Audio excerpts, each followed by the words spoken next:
Hello, Barmy Badger Army. Hey, Badger Army. Nick's just chewing on some nuts. Look at that. Nice selection there. A nice selection. Courtesy of Grays. Grays and ready for Christmas. Everyone eats nuts at Christmas, don't they, guys? Those walnuts that you have to, like, crunch in. But that's enough inane waffle. Welcome to the show. Especially about something that isn't happening for another 2 months. It's going to happen really soon. You watch it. It'll be Halloween soon. And then it'll be bonfire. And then it'll be Christmas. And then it'll be Easter. And then it will just keep rolling and rolling. It'll be next summer before you know it. Anyway, how... Should we just start this video again? No, it's hilarious. So how are you guys? I hope you're all well. Nick's noshed his nuts. And now we are today going to be talking about The Circle, the new game I've been playing on the channel by Benjamin Rizzers, Worse Than Death, The Fiend versus Seth Rollins at Hell in a Cell, and Belle Delphine getting arrested. So we've got a jam-packed show today. We might mention World Mental Health Day as well, which is today. Indeed, happy World Mental Health Day. Hope it goes well for you guys, and remember, please do seek help and assistance and people that love you today if you are struggling. Because we love you as well. Indeed we do. So let's actually kick off with that for a minute. Thank you for reminding me about that, Nick. So let's talk about World Mental Health Day. Nick, you know lots about this and things like that, so let's get crack-a-lacking and I'll add in some bits when I can. Yes, indeed. It's another of those. I mean, it's kind of been Mental Health Awareness Week, and this yes. has kind of been the focal day.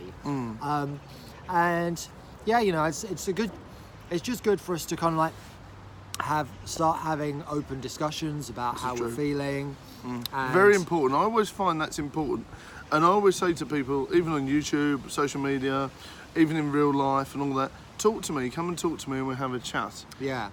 Definitely, and I think that, and so yeah, it's very good for us to be, let's reduce the stigma of that kind of thing, and also let's also reduce trying to use it as an equalizer, because I mean I talk a lot about Asperger's. Strictly speaking, Asperger's isn't a mental health problem. Not Asperger's. It's a Asperger's, yeah. It's a developmental disability, which what autism is. But I also, at the same time I was diagnosed with that, I was also diagnosed with social anxiety. And when I talk to a lot of people about it, they'll start talking about how they or someone else they knew had depression. And yeah, it's kind of, so it kind of stinks of a bit of one-upmanship after a while. I think, well, what people need to remember is that obviously everyone's mental health issues or problems or whatever, diagnosis, whatever buzzword you want to use, is individual. It's personal to that person. Indeed. And I can understand people want to empathise and they want to talk about it. So an instant thing is to say, I know someone that had blah blah. Or I had it, which... I had it.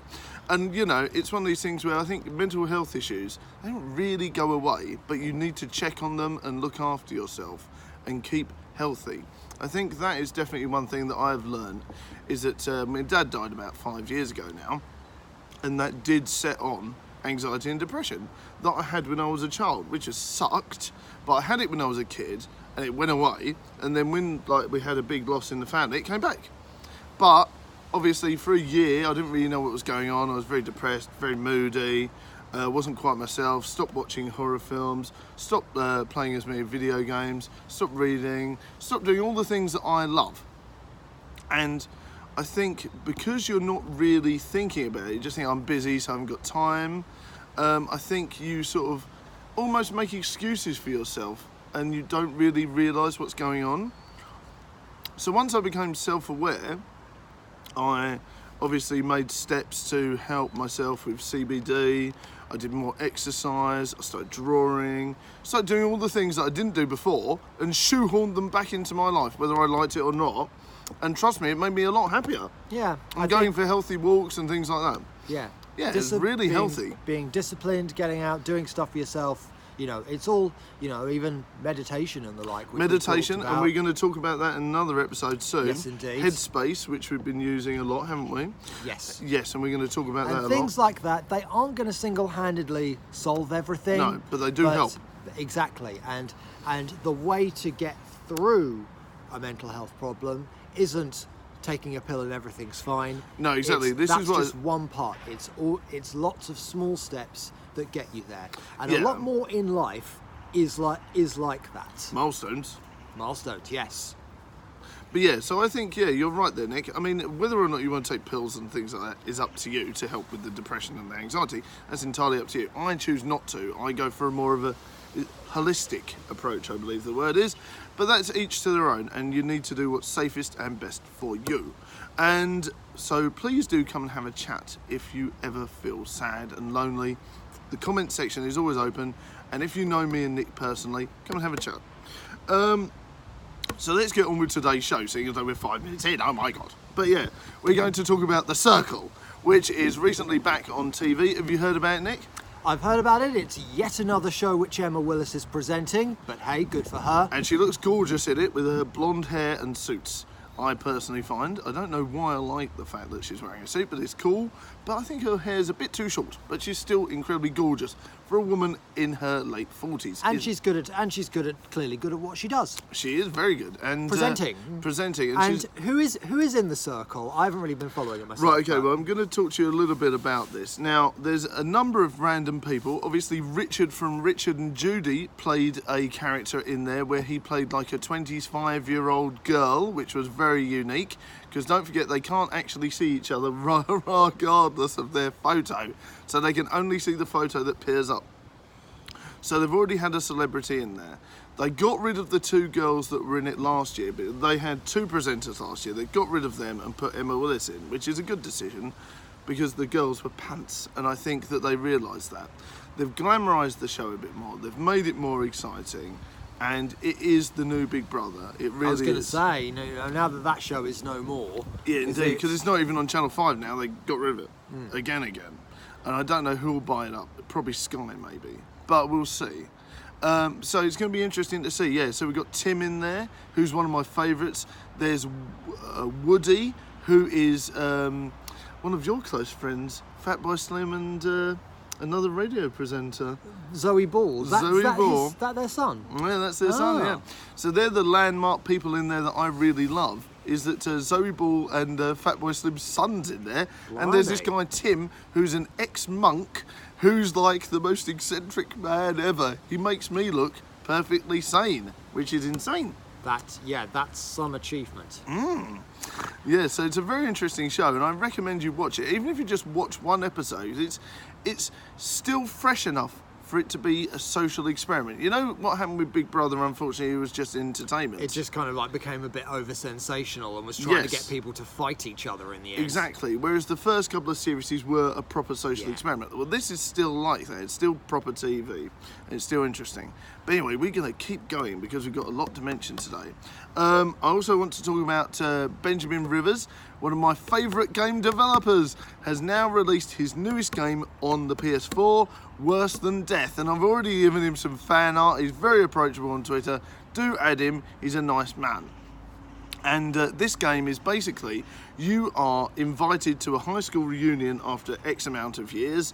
There's lots of mysteries and lots of deep things happening around you that you're like, oh, this is interesting. It's pixelated, it's old school, there's some point and click elements, there's a really good mystery to it, and it's really fun to play, and it's really accessible as well. The puzzles are just a little bit hard, but not really. You know where it's like hard enough for you to spend about 10 minutes on and then move on, rather than Resident Evil, it takes you forever. It's not quite that bad. So it's really good, and there's an unseen enemy there who's constantly trying to get you and things like that. So I do recommend Benjamin Rivers' Worse Than Death, and I will be doing a proper video on that soon with probably Nick, and we'll have a proper chat here and I'll show you some of the gameplay. What I want to talk about now is, of course, the latest Hell in a Cell with Slipknot guy, my favourite wrestler at the moment. You might remember with Bray Wyatt. Bray Wyatt, who's now called The Fiend. We talked about him with a mask on that looked exactly like the one Corey Taylor has in Slipknot. And then, of course, we found out that it was made by the guys that made the Slipknot mask, so it's very interesting. That doesn't surprise me in the slightest. No. Now, Bray has come along the ranks. His relationship with Matt Hardy finished. a while ago, storyline-wise. They got him out of the show for a while, and then all of a sudden he came back in with these mysterious segments, which were fantastic. They were all like kind of based around like kids shows, weren't they? Yeah, it's like a psychotic kids show called the Firefly Funhouse. It's vastly inappropriate. It's nothing to do with children's TV either. It's so bizarre. And that was fantastic. And now they've built him up as the new Undertaker because the Fiend persona is like unstoppable, undefeatable. Malice and hatred and mystery all in one. And it was fantastic. Really great idea. And then it comes to Hell in a Cell with, of course, Seth, who is, of course, WWE's golden boy at the moment. Yeah. So, obviously, The Fiend, who's coming off a massive push, selling merch, selling t-shirts, doing all these things, they put him straight into the gold picture where you think he's going to win. What do you think happens, Nick? They make The Fiend lose. Which is probably the worst decision WWE could do. Why is it such a bad decision? Because they've put him in at such a situation where he's unstoppable. He's killed off, defeated loads of legends recently, you know, including Kurt Angle plus many others. So they've put him in a station of power. He's able to defeat the legends of the show. He's able to then bring scares and mystery. He's sold loads of tickets. People are watching it because of him.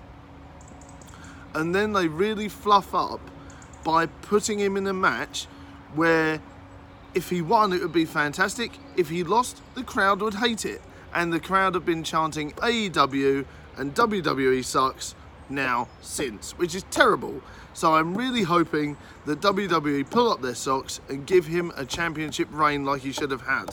So it's going to be very interesting seeing what they do in that now. We're going to talk about Belle Delphine to finish off the show on a segment I would like to call Thoughts on Thoughts. Internet slang, people. Internet slang, and if you're not sure, look it up. I'm not going to tell you what it means because it's a tinge bit naughty. You may wish to put your internet browser on incognito mode when doing that. And the exit is here, here, and here. Anyway, so let's talk about Belle Delphine, the 19-year-old saucy what's-it, who is an internet sensation who sold her bathwater. We spoke about this at the time. I mean, ultimately, you know, we've talked about kind of like how people with lots of followers on Instagram actually struggle to make money in the same way that a YouTuber would, because exactly, join the club. We know it's difficult as don't forget to donate to the show. Indeed, and also you can't monetize Instagram posts in the same way you can monetize videos. Slightly different, yes, exactly. So we've kind of established that she's just trying to make a living. But the thing is, she actually posted, and Badger showed me this before. She just did this post with "I got arrested, LOL." Indeed, in large letters. No one should ever laugh about being arrested. This is true. Either you've done something terrible or something terrible's happened to you. Exactly, it's not a good thing. Like, and when we read the article, she didn't reveal what happened or anything, and I'm like low-level concerned. Like, what's going on? Is there something to do with fraud because of the bathwater?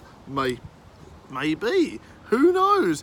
Like, there's a weird situation there. Like, you wouldn't laugh. I know she's 19, so it's probably comical. Don't worry, probably guys. Comical to her. But everyone that's a fan of her stuff is going to be like, what's going on? This is really worrying. So it's very strange how, like, that would happen. It's really upsetting in a way that she would, like, laugh about it. Like Nick's saying, you know, if you guys have ever found yourself in that situation where you get arrested, it's not funny. Make sure you protect yourselves and look after yourselves. Really strange. I wonder if she was in a cell overnight. You know, was it only a short-term thing? Why did she have 2 months off media? That's a long time. Even having, you know, YouTubers would know, you guys, if I don't upload a video for 2 days, people start saying to me, you all right? So even 1 or 2 days is a long time in social media, let alone 2 months just disappearing.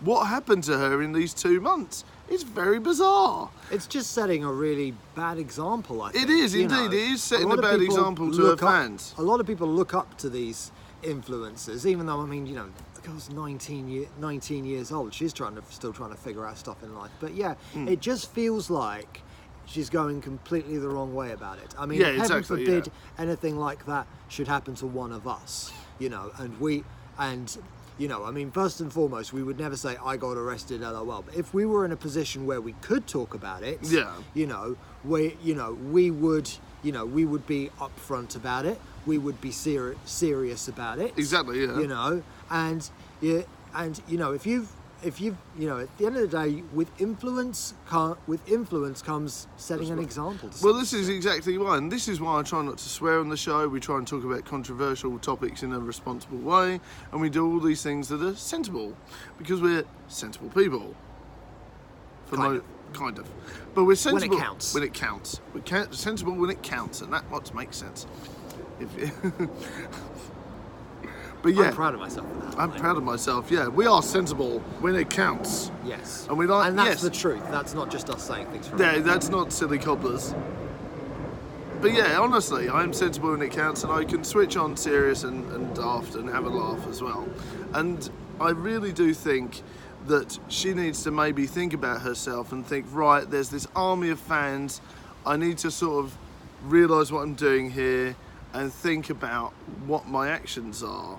You know, because it's quite easy for these young stars to go off the rails, don't you find, Nick? Oh, absolutely. You know, at the end of the day, you know, they may feel like they've had to grow up more than others more quickly. Exactly. But also, but you know, they're in a position of responsibility. But at the same time, you know, they're teenagers. Exactly. This is what you're thinking. These are young people that haven't actually processed and became their true personality and their true selves yet. And Still growing, still learning. Exactly. And they've got all this responsibility thrusted upon them. And then all of a sudden, these like random things happen. It's the same with like the cast of Lost Boys and Macaulay Culkin and all these child stars that were given lots of responsibility, and then they went off the rails because they couldn't handle it. And they felt like they couldn't say no to, you know, going out and getting drunk at every opportunity. Exactly. And things like that. And it's like the cast of Lost Boys, they were really young kids, and yet they were taking cocaine and all sorts of stuff. Of course, recently we've had Joaquin Phoenix making headlines with the Joker movie. That's right, yeah. Easy to forget, in the 90s, his older brother, you know, died after taking drugs. You know, wow, I didn't actually know that. That's interesting. He was only like 22, 23. Wow. Yeah, River Phoenix, look him up. Oh, River Phoenix, of course! Why didn't I think of that? Of course, River Phoenix! I didn't make the connection. And River Phoenix was a really cool, really famous 80s star. And yeah, he was. Yeah, so, you know, and obviously, you know, people are thinking, oh yeah, Heath Ledger and things like that, the curse of the Joker. People need to watch out and make sure Joaquin is okay. I could just about pronounce that properly. Just about. But yes, indeed. So this is one of these things where you just got to make sure you look after yourselves, and if you think that you're having any trouble, make sure you look after yourselves. So we've hit the 18-minute mark, Nick. We've got to go. We have. Thank you very much for watching, everyone. It's been so much fun. We had loads of cool stuff to talk about. Indeed. Look at it. Indeed. Notes and everything. Everything. So we It's could mad. remember stuff. Indeed. So this has been a great show. So thank you very much for watching, guys. It has been insane. More on the bench soon. I hope you guys enjoyed this special length episode, because we haven't been able to do a long episode for a while. So thank you very much, and we'll see you soon. Bye for now, Barmy Badger Army. Bye for now. See you later on, guys. Bye.